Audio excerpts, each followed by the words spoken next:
এই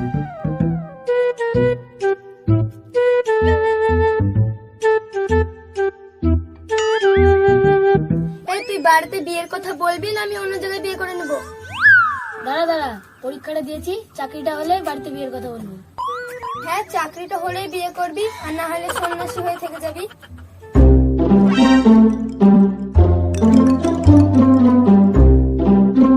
কিরে কালো বুড়ি, পরীক্ষা কেমন হলো? বাবা বলেছে ঠিক পাস করে যাবি। বাবা যখন বলেছে নিশ্চয় পাস করব।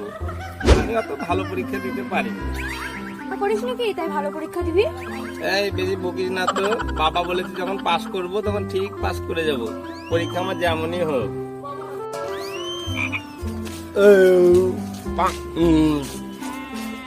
ও টুনি, এখানে বসে বসে কি করছো? বাড়ি যাবা না? কেন, আমি যাই করি তোমার তাতে কি? নিজে তো 100 বার ফেল করে করে হাত বুড়া হয়ে গেল, তোমার সাথে বাড়ি যেতে হবে তার কোনো মানে আছে নাকি? তুমি বাড়ি চলে যাও না? ওরে বাবা, কথায় কি ঝাল। যাই গিয়ে জল খাই গা। মাস্টারের পরীক্ষাটা ভালো করে দিবি। ও বাবা, আমি ভালো করে কি করে পরীক্ষা দেবো বাবা? ও বাবা, তুমি বলে দাও না কি করে আমি পরীক্ষা দেবো। ও বাবা তুই ফাঁকা খাতা জমা দিয়ে আসবি, তারপরটা আমি দেখে নেবো। কি মজা, বাবা দেখে নিবো বলেছে। কি মজা, বাবা দেখে নিবো বলেছে। পরীক্ষা টরীক্ষা কেমন হলো? চাকরিটা হবে তো? হোক না না হোক, শুভঙ্করের চাকরিটা তো হবে। খাওয়া দাওয়া দুদিন বেশি হয়ে যাচ্ছে। বেটু, পরীক্ষা টরীক্ষা কেমন হলো? চাকরি হবে তো? বাবা তো বলেছে ফাঁকা খাতা হলেও জমা দিয়ে আসবি, তারপরে আমি দেখে নেব। বাবা যখন বলেছে নিশ্চয় চাকরি হবে।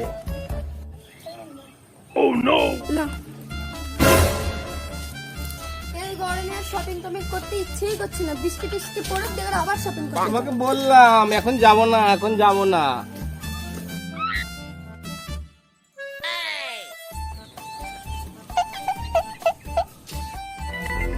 কিরে, তোর ওই বুড়িওয়ালা কাকুকে পছন্দ হয়ে গেল? স্কুল মাস্টারি চাকরি করে, ক টাকা বেতন জানিস? চাকরিটা তো আমারও হওয়ার কথা ছিল। একটা কাজ কর, হিমালয়ে গিয়ে সন্ন্যাসী হয়ে যা। চলো তো এখান থেকে।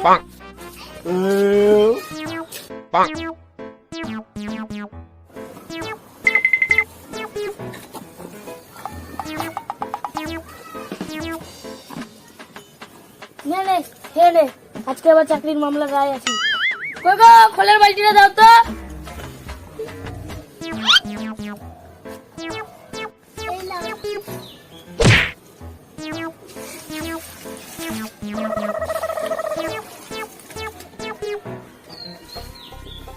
শুভঙ্কর, বাড়িতে আছিস নাকি রে?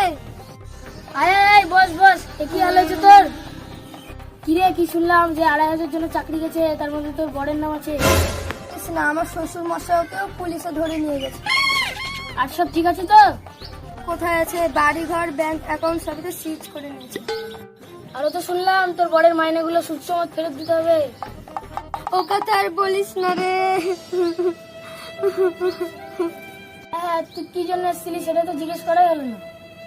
বলছিলাম যে তোর রেশনের চালগুলো যদি আমাদেরকে দিতি, চিন্তা করছিস না, তোকে পয়সা দিয়ে নিতাম। কিরে, মিনিকেট ছাড়া খেতে পারতি না, এখন রেশনের চাল গলা দিয়ে নামবে? ঠিক আছে, রেশনের চালগুলো নিয়ে যাস, তোকে পয়সা দিতে হবে না। আর একটা কথা মাথায় রাখিস, দুনিয়াতে সবাই চাকরি করে না, কিন্তু সবাই মানুষ।